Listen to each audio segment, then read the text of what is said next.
podcast is part of the Sports Social Podcast Network. Hello, ladies and gents, and happy Sunday. Welcome to the very first in a new series called The Roundtable, which is where we get three fans on, just like we have today, and we'll introduce them in a moment, where we talk about current topics happening in and around the den and give you the opportunity to come on the show and voice your opinion. So this is the very first in the series, looking to do many more. If you are interested in possibly coming on, drop me a message and we'll try and sort out for sure. And again, I'm going to keep plugging this, guys, because it's all for a good cause. Please do, if you're watching this, just take that 2 seconds to go on and subscribe on YouTube. It costs you nothing. And as soon as we've got 1,000 followers, we can start making money for charity. So that is the aim. So without further ado, let's welcome our guests today. We'll start off with the one and only Angelo. How you doing, mate? Welcome back. Hello, Chris. How you doing, mate? You all right? Yeah, all good. I'm nervous. I'm nervous for tonight, but yeah, I'm all right other than that, mate. Oh yeah, there's a game tonight, isn't there? There's some game tonight. Something like that. We're bringing it home. We're bringing it home. We're bringing it home. We are, mate. We are, and I'm hoping that if you're listening to this is like your sort of pre-match, pre-beers bit of listening before you get down the pub. So, but welcome, Angelo. Welcome, mate. Thanks, Chris. And our next guest is the one and only Dan Marsh. How you doing, Dan?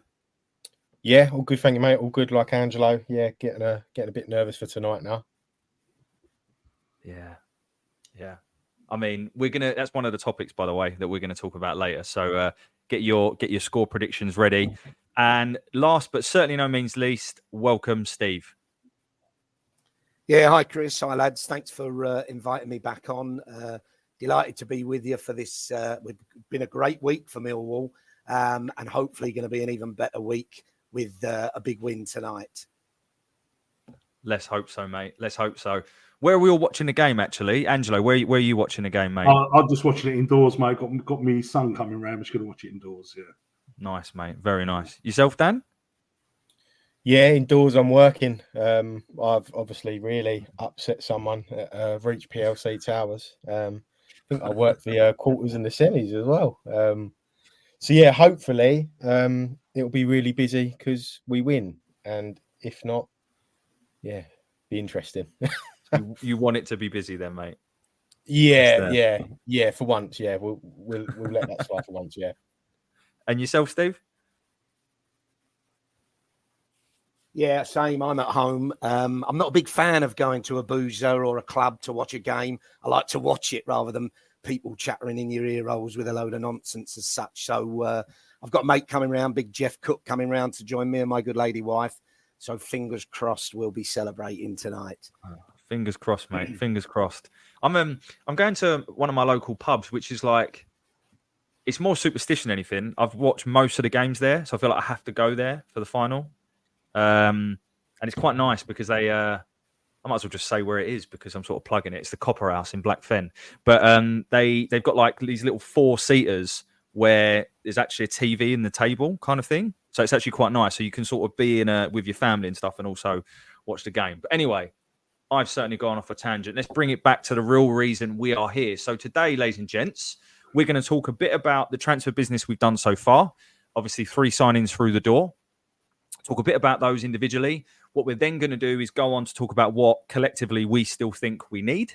And then finally, it wouldn't be right if we wasn't to kind of talk a little bit more about the England game tonight. And I'm sure if you listen to this, you'd love to talk about that a little bit more as well. So without further ado, let's talk about the 3 signings. So we've obviously signed, first of all, through the door was Macaulay Langstaff, then Japhet Tanganga, and then obviously most recently Lucas Jensen. But I want to start by talking about Japhet Tanganga because for me, that was a real statement of intent. I can imagine he's costing a pretty penny to the club and a real marquee signing, I think, to get this one over the line. So, Dan, I'll come to you first. What are your thoughts on sort of finally getting him over the line? It felt like it took forever, didn't it? And, what do you think he brings to the club? Yeah, it's absolutely massive. I don't think it's any secret that he's been probably the club's number one target in the summer window. I think Neil Harris sort of said that himself after he'd signed on Millwall TV. I think it's a coup. Like you said, I think it's a pretty big coup for us. Great pedigree. He's obviously, I know he's had his injury problems. He's maybe not made as many. You look at his appearances, today, I think he's 25 now, isn't he? So there are one or two question marks there. We've had to be patient, haven't we? I mean, obviously, it's July. I know when you spoke with Luca, Chris, he sort of said that he was of the opposite opinion. He was said it was relatively early for him to have made a decision, but feels like since we sort of did that initial line back in May, but we'd agreed a deal with Tottenham to sort of try and snare him early. That feels ages and ages ago. And he'll bring a lot. He's going to be, you'd imagine, he'll be one of the first names on the team sheet. Made a really, really big difference. Second half of last season, after he come in from Spurs, once he found his feet, I think obviously Joe Edwards brought him in, but I think it was Neil Harris who saw the best of him. Obviously, as it took him a few games to get his fitness and his sharpness up. But we needed a top quality centre half, and we've got that. We've had to be patient, but hopefully the wait will be worth it. I'm sure it will be. And yeah, it was I think as well, it was the whole week's been a bit of a lift, isn't it? I think for the fan base, it's been another difficult summer. Obviously, I don't think we've spoken since Matija Sarkic sadly passed away. So I think the last week has sort of given the fan base a little bit of a lift, and you only had to look at the reaction on social media, didn't you, for Jaffet when the old teaser was released. So yeah, really, really positive signing, and really looking forward to seeing what he can do under Chopper next season. Yeah, Dan, I agree, and I think you're right to say that I think we saw the best of Jaff under Harris, which maybe initially I think he was brought in to play more of an Edwards style. He was signed under Edwards, right? But we definitely saw the best of him, and I've said before he was, I think it was the 6th or 7th best defender in the league in his time that he was here. So and I think he can only improve. But for the club, Angelo, how important is it to get such a marquee signing like that done and over the line?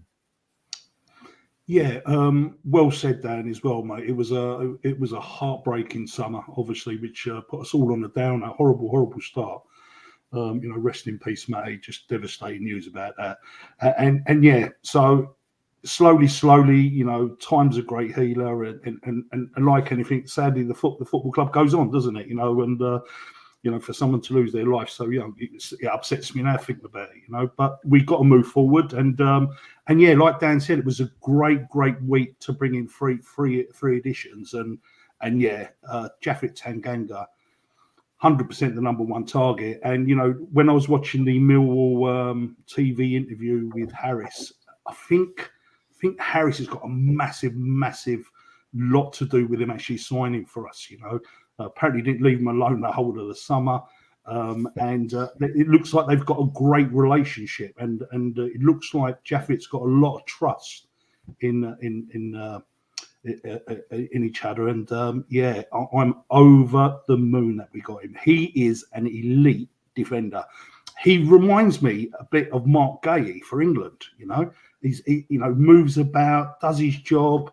And yeah, listen, he got us 2 goals last season as well. If he can chip in with a few goals as well, that'd be great as well. Yeah, over the moon, Chris. Yeah, absolutely brilliant signing. Brilliant. Yes, couldn't agree more with both of what you've said. I think he's. If we look back, all good, successful Millwall teams have had a really good, solid centre back pairing, right? And I think now, hopefully, with Jake Cooper and Jaffet Tanganga. That's what we have, and hopefully they can continue to do that for the rest of the season. I think it's really important to build on that foundation.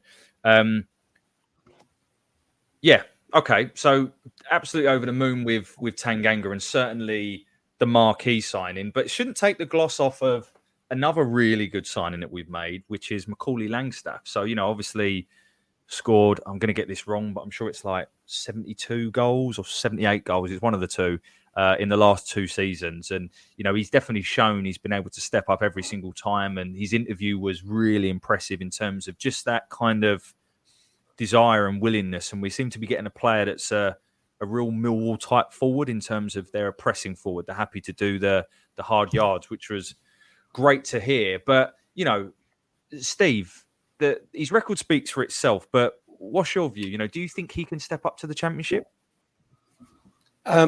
Yeah, listen, like you, I was over the moon with that signing. I've got my mate who's coming round for the game tonight, Jeff. He's been banging on about Langstaff for the past 2-3 seasons, saying, why don't we just sling a bid in and bring this lad in? He's clearly a natural goal scorer.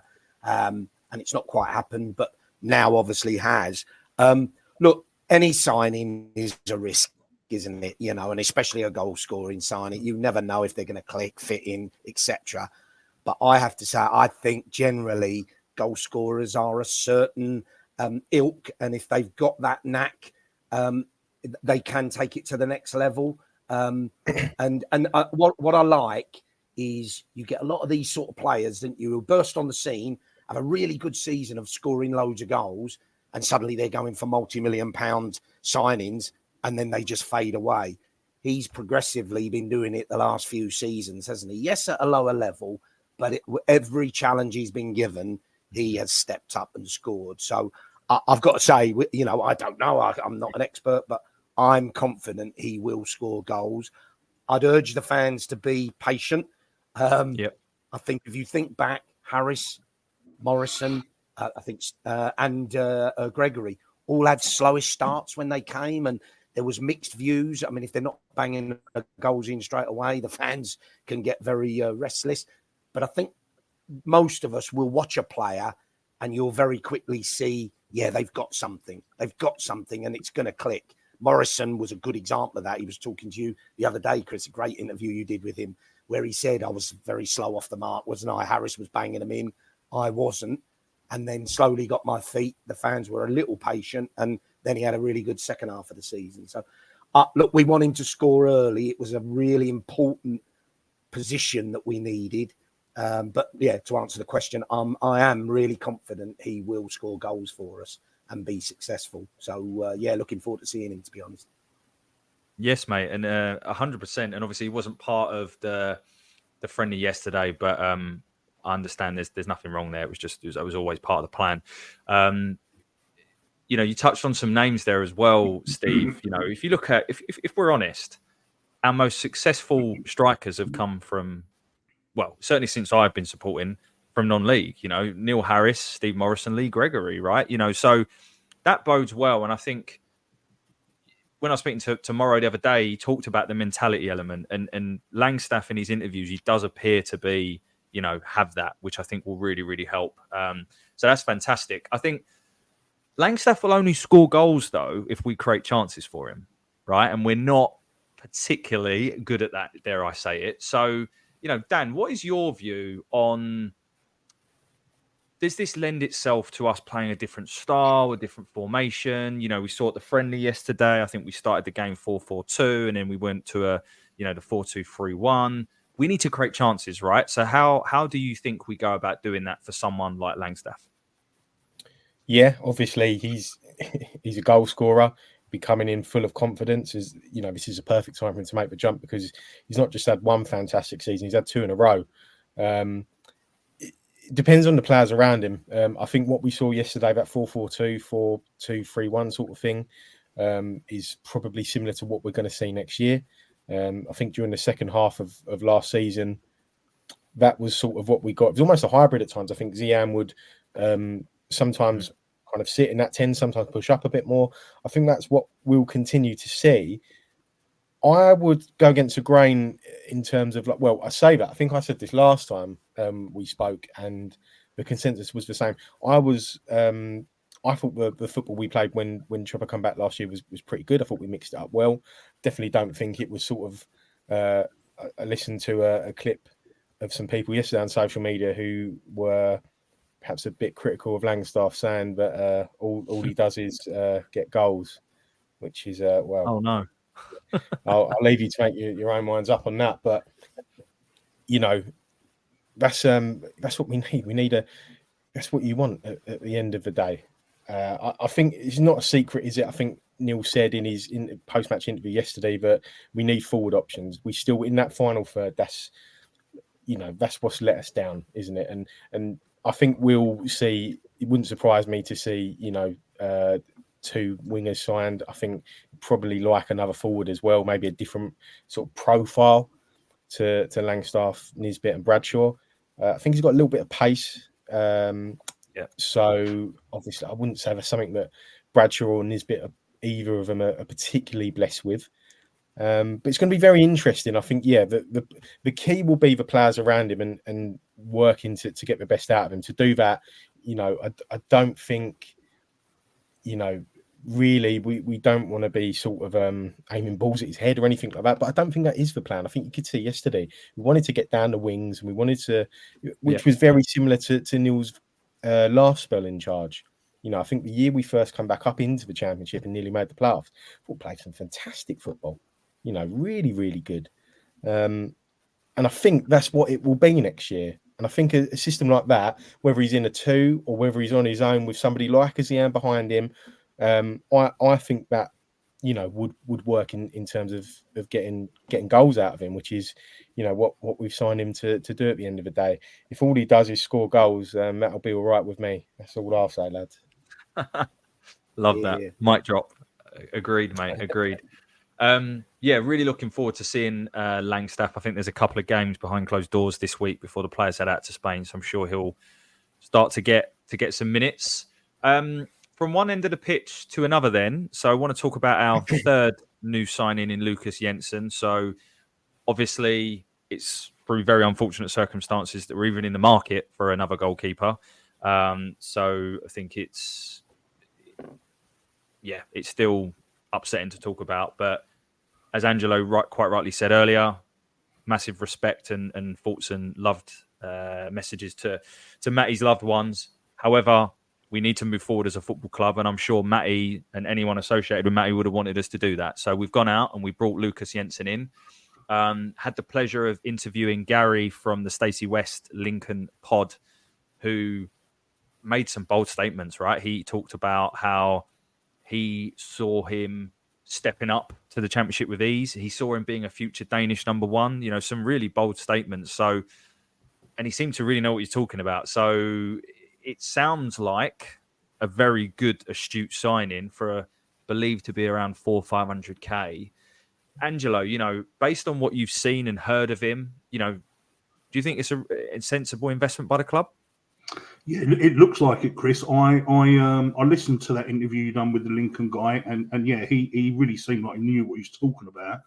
And the review that he gave, it makes me excited. It really makes me excited to see this guy in action. Obviously, there was this question mark about his kicking, but I don't know if you remember, guys, but we put a goalkeeper in place of Bart a couple of seasons ago because he was a good kicker. And we saw how that ended up, didn't we? So cost us a playoffs, in my opinion. I'm never going to back down from that. So I don't really care if he can't kick the ball.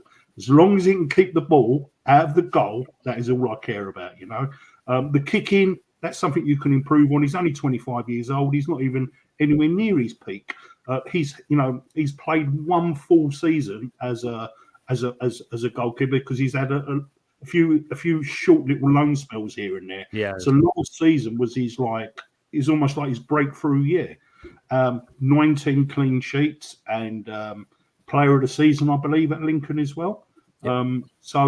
On paper, and apparently he's a monster of in height as well, 6'6". I can see him flying through the air, collecting every corner. It's positive that we've got a nice, good, young goalkeeper and with a potential to get even better, So it's a definite thumbs up from me, mate. Definitely. Agreed, mate. And I think the other thing as well, if it is around 500, it doesn't matter, right? But 500K for a 25-year-old, which for a goalkeeper, that's like a 21-year-old central midfielder or whatever, he could be playing for another 10 years. That is from an investment standpoint, it's a really astute decision. And Gary, the Lincoln fan, made a really good observation that as a goalkeeper, arguably it's easier to step up because sometimes it's about the players around you and the defence you've got in front of you. So that was interesting. But another thing that I think he brings is also my understanding of him being quite a big character. Dan, what's your view on, that element that was required as well? And what have you heard on that front? Yeah, so I actually spoke with him in an interview for work towards the end of last season. And yeah, he's a really big character. He's a really good guy. And I think that's important because, like we've touched on there, like, he's coming in very, very tragic circumstances. And, we'd much rather we weren't in this position. But for him, from a personal thing for him, it must be a pretty difficult, situation to walk into. That's a good point. But I think character-wise, he seemed a really good guy. He seemed like a big character. So I think that will help him with that. His statistics were fantastic. I'd agree with Gary that I think for a goalkeeper stepping up, it probably is a bit easier. And he played behind obviously a good defence at Lincoln last year. You don't rack up 19 clean sheets in the league if you've not got a solid defensive unit. But the beauty of this move is that he walks into another solid defence. Like when Chopper come back, we were proper, solid at the back. We've got that centre back pairing again. We know we're going to have Cooper and Tanganga. Ryan Leonard had a really, really good season, at right back. And then on the left, you've got, I thought Joe Bryan looked right today, but, I'm not too sure. Wouldn't surprise me if they try and do something in that left back area. But I don't think Danny Mack, I thought Danny Mack was very, very good at left back. So I know Chopper said when he put Danny Mack there initially, he played him and Ryan Leonard in those positions because they were his two best one-on-one defenders. So if you're him and you're coming in, you've got Danny Mack, Ryan Leonard, Jake Cooper, Tanganga, it's a brilliant unit to sort of step into. I'm really, really infused. Obviously, tragic circumstances, and I wish we weren't in the market for a goalkeeper this summer for those reasons. But when you assess, his sort of background and the sign as a whole, I think it's a really, really positive one. And in terms of longevity, it's not uncommon for keepers to look at Bart, David Ford, racked up hundreds of appearances, didn't they? So, at that age, there's no reason why he can't go on and do the same, hopefully. Yes, mate. And you bring out a couple of goalkeepers there, and I'd add sort of Denzel into the mix as well, in a sense of they all had something in common, which was they were big characters, right? They in different ways. I think Bart was more sort of softly spoken, but in different ways they were big characters. And that sort of segues me into my next question, Steve, which is, what in your view makes a great Millwall goalkeeper? Good question. Look, first and foremost, to echo what you've all said, what a bloody choker for Mattia. And so disappointing because he'd had a bit of a tough start with us, from the fans' point of view. I think he started to win us over, to be fair. And then what you hear, sadly, now he's passed, is he was such a lovely, lovely guy and actually very determined to have a top-level career in the game. So we'd have benefited from that without a shadow of a doubt. So shame for us to have to go into the market for a keeper, but that was the need. I'm in the camp, I think, meant in the nicest possible way. I think it's quite easy to go and find decent. There's a lot of keepers out there, isn't there? I mean, look, bloody hell, a lot of the Premier League have 3 and 4 keepers. So I actually thought we might go down the loan route. This one come out the blue. I knew absolutely nothing about him. Didn't realise, actually, he's the son of Brian Jensen, isn't he? The Beast, as he was called at Burnley, the great big unit. And he was, I've got a Burnley fan up here, and he said, well, he'll get a great reception when you play here because they loved the Beast, as it were. And I think he started at Burnley. That must be the link, for him. But it looks like a bloody wonderstroke. He looks the real deal, doesn't he? Both in terms of stature, stats, and, as you say, got a good character. In answer to your question, we've had a bit of a mix over the years, haven't we? We've had some really good keepers when you think about it. Bart, for me, most recently, fantastic. But Denzel, you've mentioned, Fordy, Brian Hall, Brian King, going right back through the years. We've had good Keller. We've had some duffs. We've had some duff ones as well. And you mentioned old Mr. Long before, and then put Archer in the mix there, who finished terribly for us.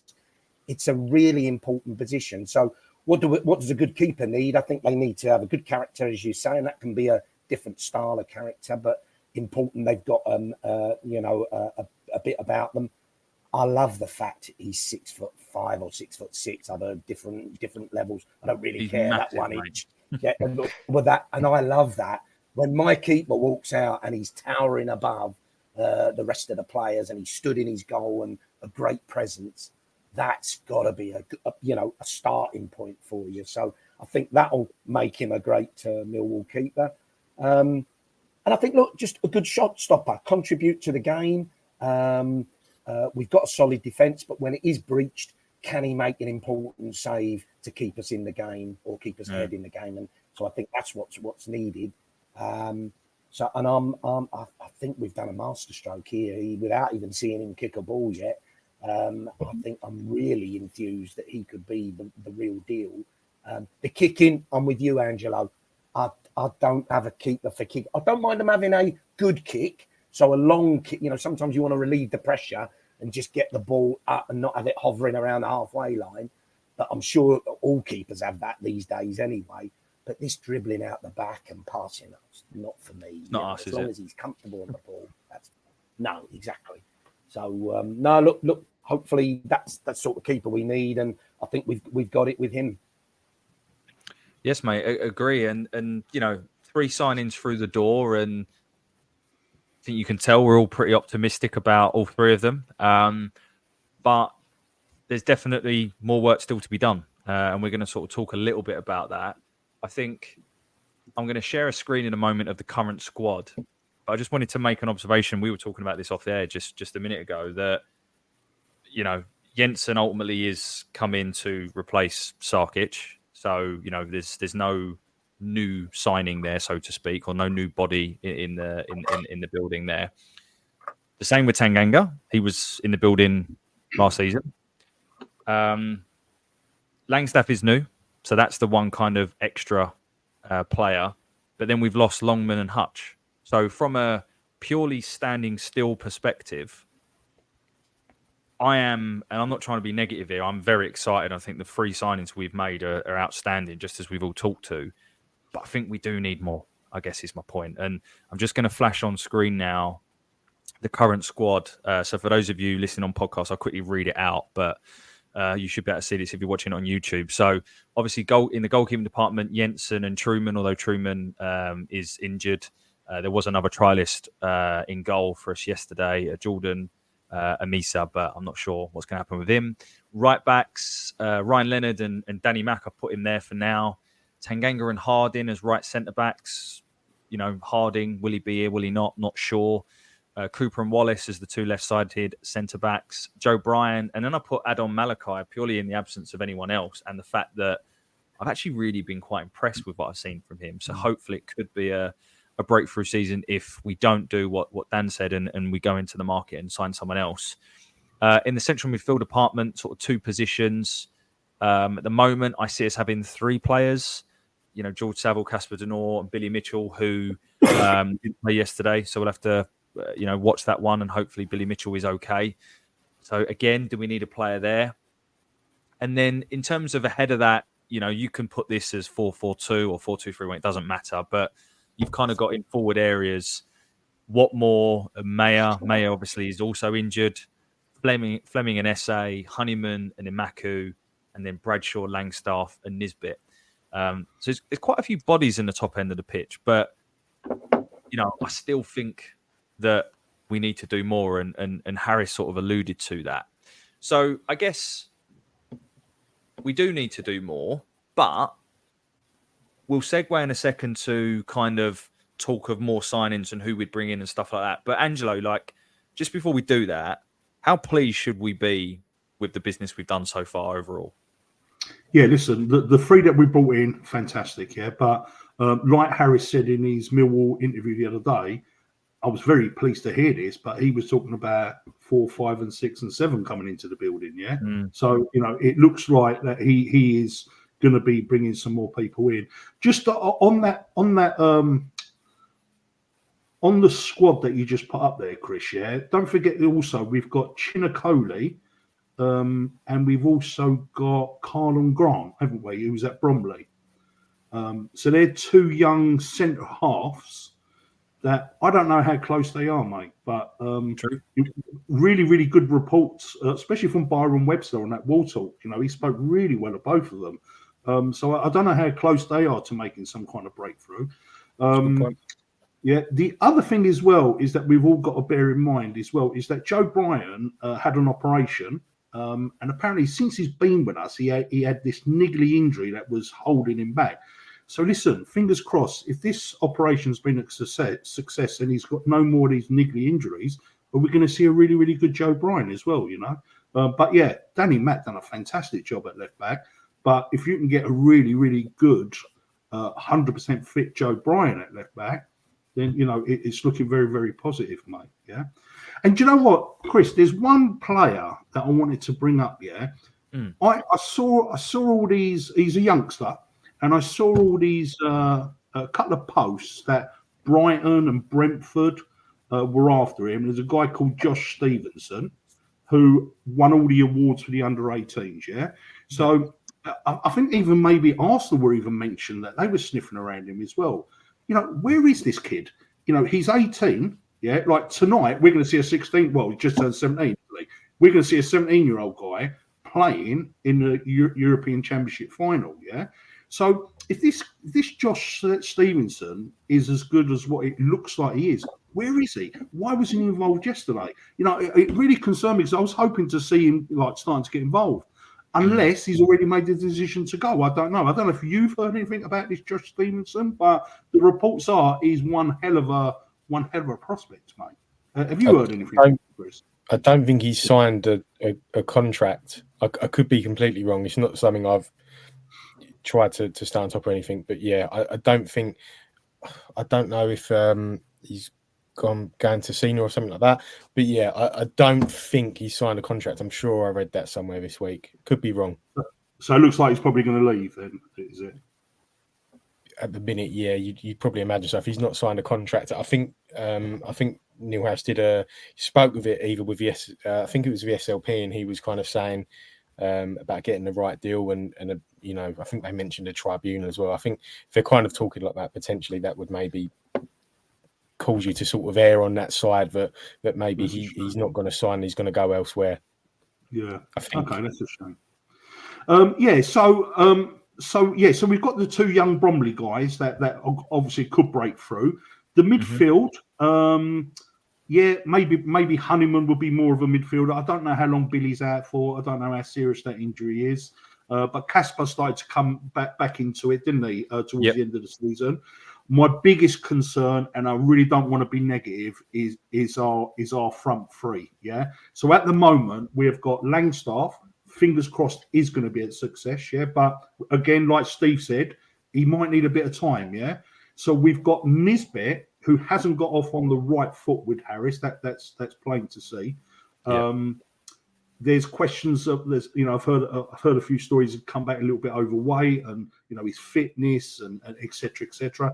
And then we've got Bradshaw, who we all love, but does spend a lot of time being injured. So when you look at the front 3, I think we need another 2 strikers, mate. I think we need another 2 strikers, plus a couple of wingers. So that's my view. I'm really concerned with the forwards because of Bradshaw with the injury and Nisbet. Is he going to be a Millwall player next season? I don't know. So but Harris did say it's he's looking to bring attackers in. So I'm sure he's on the case, Chris. Yeah, he did, didn't he, mate? He said after the post match, the Gillingham post match. I think I counted. He said it 4 or 5 times that we need to. So he's clearly wanting to do a lot more, I think, and it would surprise me if we're not able to bring 1 or 2 more in before the players go off to Spain. In is it is it 2 weeks from now or week and a half, something like that? Can't remember. Is it end of this week they go? Potentially. Possibly. Start of next week, one of the two. Possibly, yeah. But I mean, yeah, I think it's clear to see we need to do some more. I think there's some good points there as well on the two young centre backs, how close they are. I've got a friend who's quite well connected at Bromley, and he said the same about Kamal Grant and Chinakoli, that they're both different qualities, he said, but both very good prospects. So we'll see how that goes. And of course, we didn't have Josh Stevenson playing yesterday, but we did have Alfie Massey, and he really, another 18-year-old, he really sort of shone, in my opinion. So yeah, I think there's lots to be positive about. Just taking a step back again before we talk about other players that we'd want to bring in. Out of the 3 signings we have made so far, Steve, which, by the way, we always want more, right? It's just the nature of football fans. But we should be really bloody pleased about these 3. Which one for you, caught your eye the most and excited you the most? Yeah, that's a great question. And look, as you say, all 3 were, for different reasons, absolutely fantastic signings, and will play different sort of roles in the team. I think it's interesting. Tanganga, I think, got everybody really excited and showed the club's real commitment to invest in making us better. I think we had the 2 seasons Steve. Of missing out on. Sorry? What? Oh, sorry. I was saying it's the song. It's the Proclaimers song that gets everyone excited. It absolutely. Look, it's brilliant, isn't it? That as well. We're going to have some fun with that next year. Look, we missed out on Ballard. We then not missed out, but we didn't sign Ballard. We didn't sign Creswell after having good seasons for us. And it looked like Tanganga would be another one that's come in, done a great job, and we lose him. But we got him. So brilliant. I've already shared how excited I am about the Jensen signing. And as you say, the guy from Lincoln saying that he thinks he could be a future Denmark #1. I mean, that's massive. That's a big high level to follow in the Schmeichel's footsteps. So we've potentially got 2 players there that could go on to bigger and better things, and we could get money for in the future. Probably Jensen more than Tanganga, but both could fall into that category. But for me, going right back, the most important, Langstaff for me was a really sensible, good bit of business. 700, 750k for what he can potentially bring us was absolutely worth every penny. And if we just get an element of what he's been doing previously, it's going to be massive, because goals is what we need. So for me, that's the standout one. And that'll be controversial, because all 3 could be and will be different people's views. But I've thought about this, and I think Langstaff for me, if he clicks, and I'm confident he will, great bit of business. Don't think we'll get money for him in the future and all that. But if we get 2 or 3 or more really good seasons out of him, it could be fantastic, and really be the difference. Because that's what we do lack goals, don't we? Creating and scoring. But I'm with Dan there. I don't think we've played that bad of football under Harris, and we do create chances. And look, a good striker will, 1, create their own chances, but 2, score out of nothing, just something in the box, a drop down in the box from a corner or whatever, they'll score. That's the difference in a real goal scorer versus, a good striker who works their nuts off and gets the odd goal. So, I think for me, Langstaff, put me head on the block there. I'd say Langstaff is the most exciting, and looking forward to seeing him be successful for us. Yes, mate. No, I agree. I think it is starting off. I mean, what more could you want, right? You sign the best striker in League 2, you sign the best goalkeeper in League 1, and you sign, in my opinion, a player with the potential to be the best centre-back in the Championship. So you can't really argue with that, can you? And I also love the fact that all 3 of them are ours. So they're not loans. Yeah. They're permanent. They're here permanently. They're here for 2-3 years, whatever it is. They're part of the project moving forwards. And that's another thing I really quite like about the business we've done so far. But Dan, coming over to you, what, and this is quite a generic question, but sort of what other positions, players, and we talked about the forward areas. So maybe you can just sort of elaborate on that. But in order to look back at the end of this transfer window when it's damn shut, in order to say, yeah, that was a success, what else do you think we need to do in order to get there? I think, like you touched on there, the signings so far I've been very impressed with all of them, and I think you definitely rather quality over quantity. But at the same time, you look at that squad, the graphic you put up. I would say we probably need additions relatively all over. I think you'd probably still be looking for another goalkeeper to come in. My gut tells me Conor Truman probably won't be number 2. And then you kind of said earlier about sort of a left back, centre back, like you rightly said, Hutcher's gone, so you're looking for another option there. And Wes Harding's obviously been linked with a move away and didn't play as much. Right back, you're probably all right with Danny and Ryan. Midfield's a difficult one because, like Angelo said, I think Honeyman will probably feature centrally. But the big bit is going to be the forwards, isn't it? I think it's no secret. In terms of specifics, I think there's still a real dearth of pace in that squad. The Championship is so much more athletic than it was when Neil was last in charge, and I'm not. It's not to say Neil doesn't know that. He's a smart man, and he will know. Listen, he'll know better than me. But I think we really need some pace out wide. He alluded to it yesterday. I think I won't quote him word for word, but I think he said something along the lines of good Millwall teams have always been solid, but they've always had that flair element as well. Like I remember when I was growing up, loved Paul Eiffel, absolutely loved him. Frustrating because he'd do, unimaginable, and then he'd shank a ball out of play. But that's an old school winger, isn't it? They're consistently inconsistent. So I think that'll be the next bit for me, because unless you've got good supply, and if we're going to go play down the wings, which it looks like, that comes from your wide men. It's no good having a striker who scored 70 goals in 90 odd games. I said it last time, I think, and I know his overall spell here maybe wasn't, in the same vein of form as he was under Chopper, but I really, really like Ryan Longman. I know there's been a bit of talk. I know, I think Richard Cawley said that, Hull are looking to make a profit, so that would be more than £1 million. Really, really hope that maybe something could be done there, because I really like Longman. I think he very much suits a Neil Harris team. He's very direct, but he's diligent as well. He'll get back. He'll help out your fullback.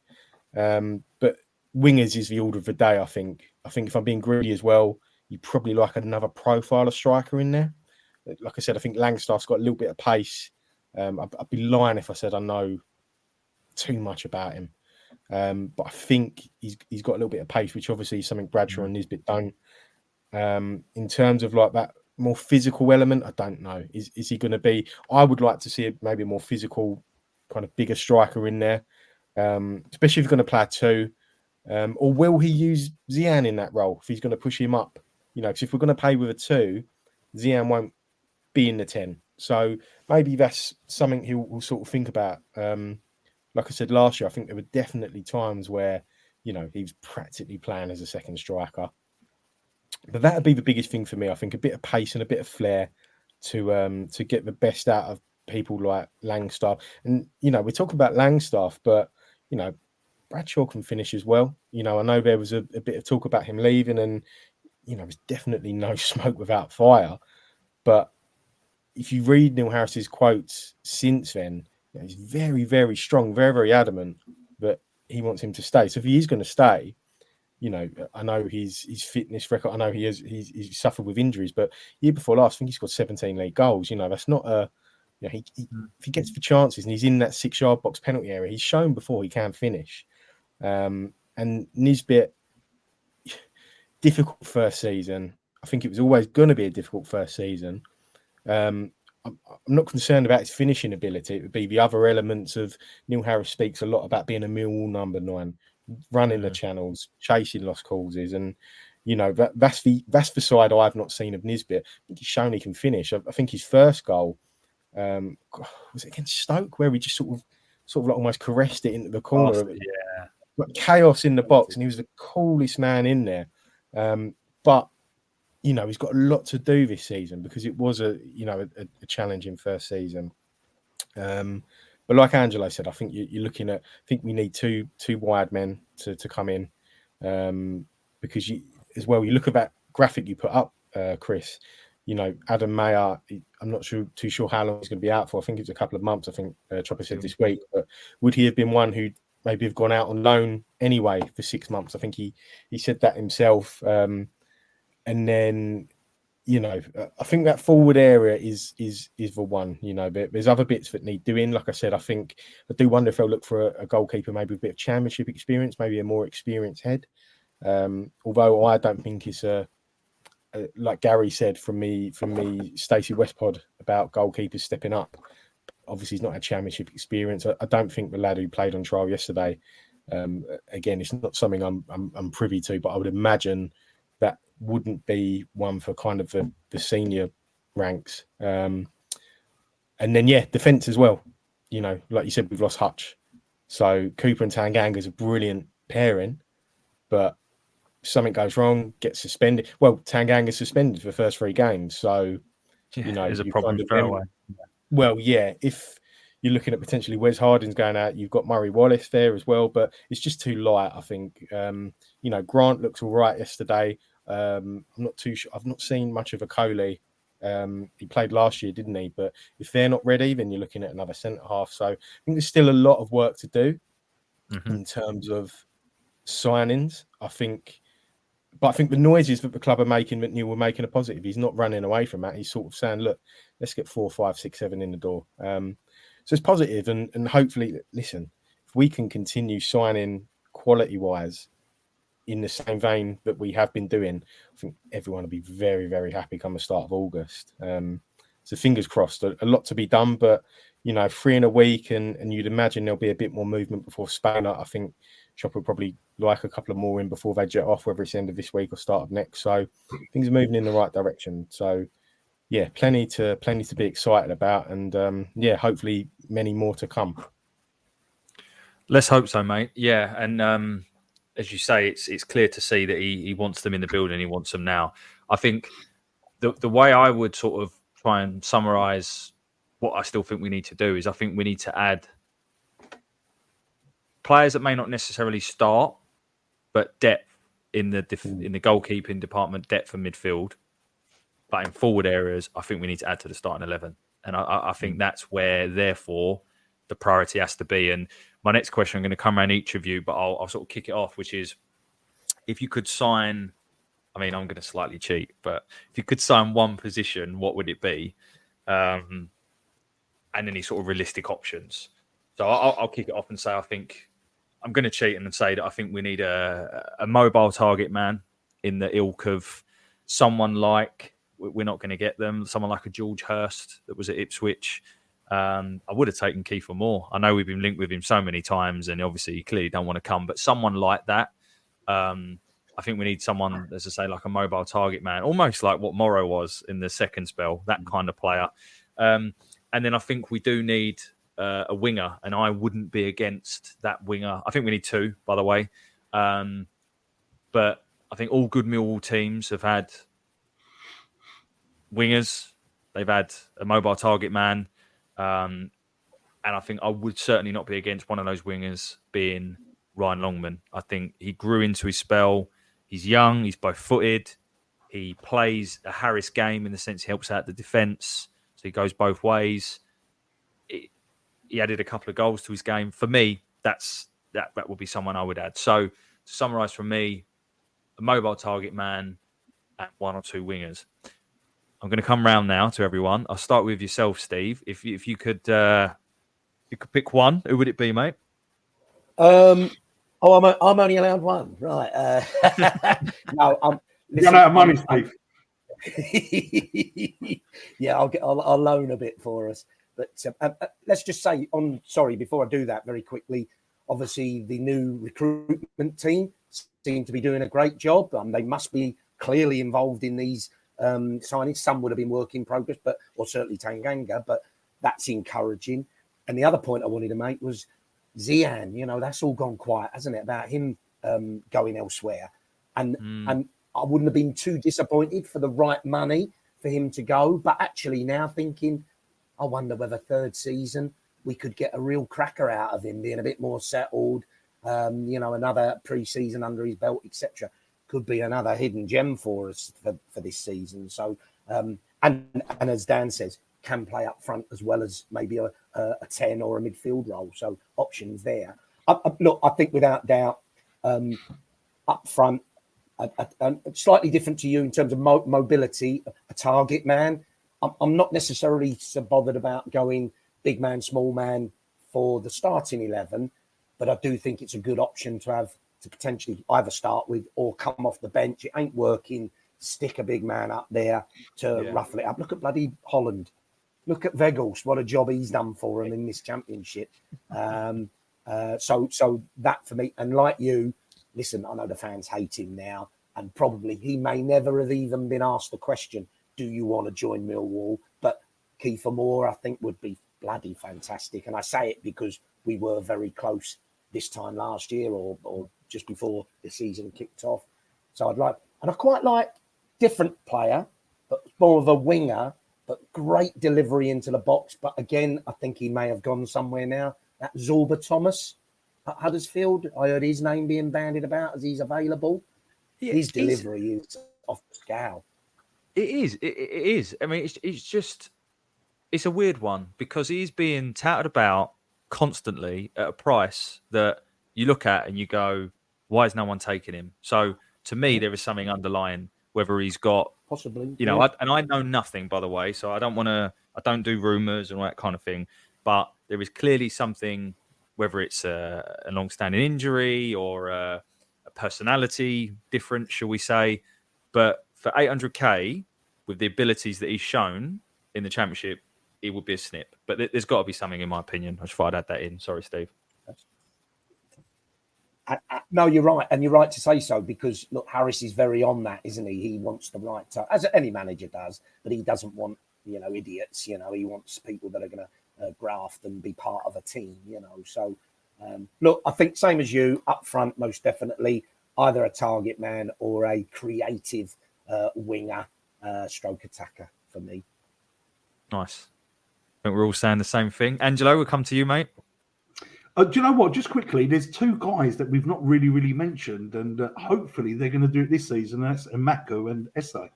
We've not really spoke about them today, but I was hoping Esse would have kicked in last season. Maybe it's this season, and I pray. Love the kid, and again, just before when we was talking off air, Imaku last year had a great pre-season, and then it just never happened. So yeah, let's hope that them two boys can really kick in because I think they could probably both play on the wing, in my opinion. But yeah, so we've got them two to look forward to. Steve stole my thunder because that guy from Holland is my dream striker for Millwall. Is that Weghorst, mate? With his elbows and how physical he is. If we could find a Weghorst in League One or League Two, that he is my type of striker. My friends rip me apart about him because they think he's absolute pony. But yeah, I love him. If we could get something like him, I'll be so happy, mate. Up front. Yeah. You know Weghorst, Chris? Yeah, I was literally just putting in the chat that there's that Sydney Van Hooijdonk, isn't there? We were rumoured with him before. He then went on loan to Norwich. I think he's a bit sort of similarish to that. I don't really, but he didn't really click at Norwich, and now he's been touted around the Championship again. Don't know whether that's something that we would look into. Yeah, given it's like like that Josh Sargent at Norwich. How strong and physical he is. He is such a handful. He's such a handful for defenders, and someone of that ilk is what I'd like to bring in. To play. Hopefully, we are going to go 4-4-2, and the aggressive one with Langstaff on his side. I think it would be great. But yeah, that's what I think. That's what I would tell my recruitment team to go and find me. Go and find me a League One, League Two Weghorst tomorrow. Gallon, if you're listening, mate, I'll be watching the Euros tonight. Be watching clips of League One and League Two because Angelo said. Yeah. Dan, finally, mate, over to you. What's your view on that one player that would make all the difference?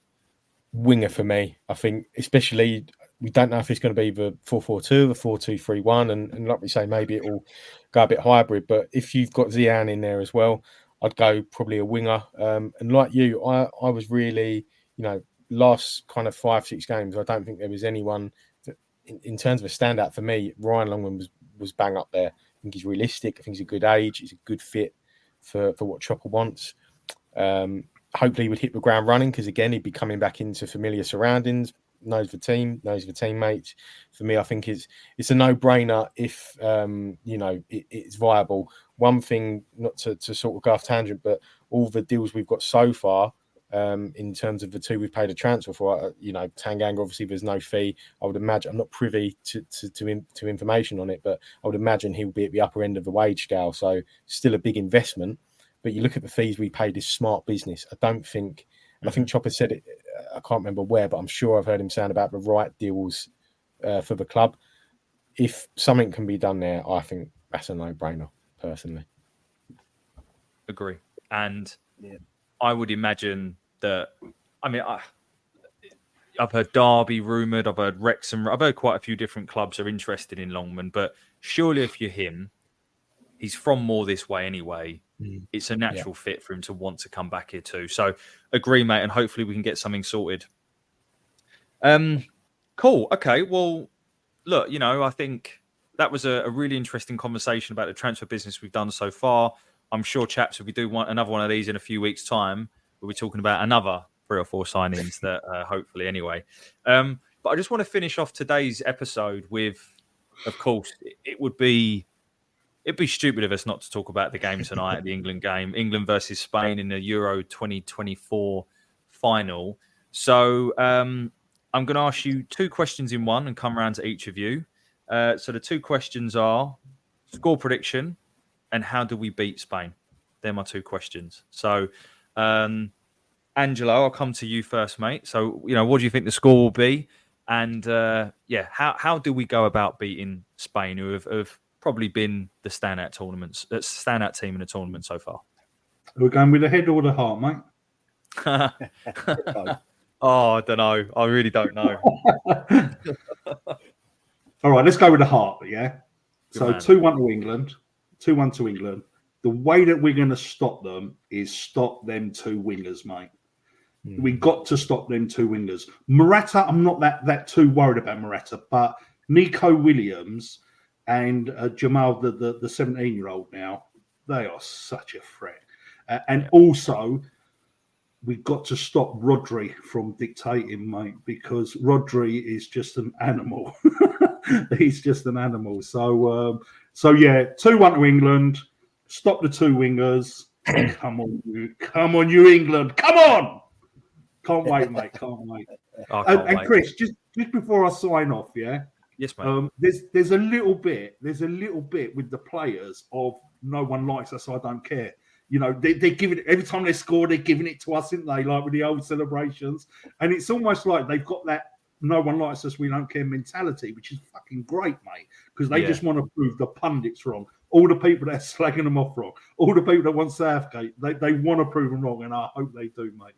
But I feel there's just right at the end, there's just been a togetherness. I think there was a bit of a separation, but we're all together now, and let's hope that we can do it tonight, mate. Can't wait. Love it, mate. I couldn't agree more. And let's be honest, probably as a nation, not many people do like us anymore. So it's quite fitting, really. I can't imagine there'll be many neutrals that want us to win. But love it, mate. Would love that to happen. Steve, what's your thoughts, mate? How do we beat Spain, and what's the score going to be? Look, first and foremost, I would say I've been Southgate's biggest critic through this tournament. I think from day one, he's brought the team together better than any manager has done before. All the years he's been there, but he has been poor this tournament. But he has changed, and with those changes, we've improved and got slowly better and better. That first half against Holland, we were very good, I felt. I want to say a message to all the youngsters out there who maybe moan about Southgate and the current squad of players. You just do not know how lucky you are, because 20, 30 years of watching absolute disappointment after disappointment after disappointment to now do 2 finals, a semi-final and a quarter-final. Is that right? Is that his record now? Or is it 2 semi-finals? I can't remember. 2 finals, certainly a semi-final. Is on another scale to what we've ever been used to. But I really do believe at long last, I didn't, but I did before the semi-final. I thought we might struggle in the semi-final, but I thought if we win, get through, I think we'll win it, even knowing Spain had got through. My head says we'll win on penalties, believe it or not, which will be absolutely a nightmare of a night, but great way to win it. My heart says we might just nick it 3-1, and you think, Christ, we're never going to win by that much. 2-1 with 10 minutes to go, and we'll get another on the break type thing and coasting nice and easily. How nice would that be? Bloody hell. How do we beat them? Absolutely, Angelo's bang on right. But I think just an add-on to that is our best players need to absolutely perform. All of, not just Saka have a good game or Foden have a good game or Bellingham. They all need to have really good, solid games and elements of brilliance throughout. And then the solidity of the midfield with Mainu and Rice cutting out Rodri, as you rightly say. I genuinely think we've got enough. And what I do like now is I don't think Southgate will be frightened at 60 minutes to make a change, even Kane coming off, which he would never have done previously. So we've got the best chance we'll ever have. And I do think we're going to just nick it tonight, which would be fantastic for the country. It really would be fantastic. So, yeah, like you, Angelo, come on, England. Let's bring it home. I hate that song, but let's hope it is coming home. And I only hate it because I think it's bad luck, but I'll be bloody singing it from the rooftop tonight if we win it, that's for sure. Well, for me, I'd rather listen to John Barnes do a rap. But anyway, Dan, they'll all be on tonight, don't worry, if we win. Yeah. I'm with Steve. I did think we would win it on penalties, but then Angelo's just killed us. Like, you're not worried about Morata. You've just written a script, mate. Like, absolutely no chance now, is there? Like, come on. No, I'll go. I think 1-1, and I think we'll win on penalties. We lost it, didn't we, on penalties 3 years ago. You said about the wingers, about Rodri, obvious about Spain. I think for England, what England need to do is we just need to look. Would Bellingham get in Spain's team? I think so. You look at Bellingham, Foden, Saka, Kane. Has anyone scored more than him in Europe this season? Maybe someone, isn't it? Macaulay Langstaff has. There you go. But it's not that we've not got the players. I think we just need to be positive. We've got the players to win it. Hopefully we can. My head tells me penalties, 1-1 penalties. But obviously Morata's going to bag a hat trick now, isn't he? So what's the point? I can't see that. I'm going to go 1-0 England. I'm going to say that we're going to. We haven't. I'm obviously writing another script. We haven't really conceded that many goals, and I think that the way we play lends itself to that. And I think we can shut up shop, do all the things that you've all talked about. Nico Williams, Yamal, Rodri, and is it Ruiz in the midfield? It got some good players. Obviously, Danny Olmo as well. So they've got some good players. But I think you stop them playing, and ultimately, don't worry about them. We just play to our capabilities, and I think we are a better team. We just haven't shown it until that first half against Holland. So I'm going to go 1-0, tight affair. Harry Kane to win the golden boot by getting his 4th goal of the tournament, and us to lift the trophy. But we shall see. I hope to be in the pub in the next few hours, so I'm to calm the nerves. But look, wherever you're watching it from, enjoy it, and it will be a fantastic thing for the country if we were able to be successful. But that's it. That's it for this episode of the Roundtable. Hopefully, listeners, viewers, you enjoyed that as much as we did recording it for you. And just only thing else for me to do is just to thank yourself, Angelo, yourself, Dan, and yourself, Steve, for coming on. Really appreciate it and super interesting thoughts and insights as always. So thank you, chaps. Thanks for having us, mate. Really enjoyed it. Pleasure. All right. It's coming home. See you later, everyone.